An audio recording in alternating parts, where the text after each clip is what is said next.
Now that we're in the thinking chair, let's think. Okay, we really need to think about what my cousin Steve needs to feel better. Our clues are a spoon,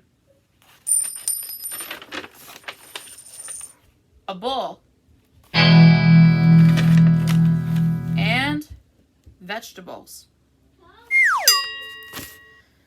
So, what do you think Blue wants to do to make Steve feel better with a spoon, a bowl, and vegetables?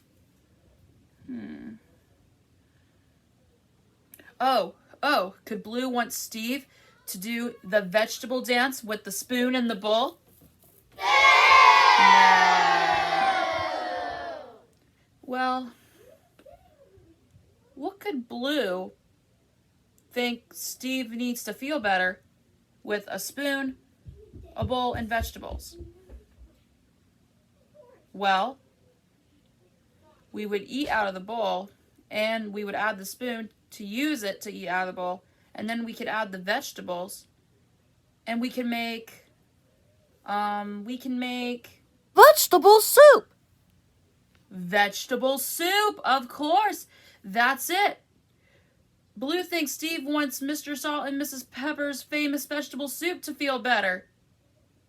We did it. We just figured out Blue's clues. We just figured out Blue's clues. We just figured out Blue's clues. We just figured out Blue's clues. 'Cause we're really smart.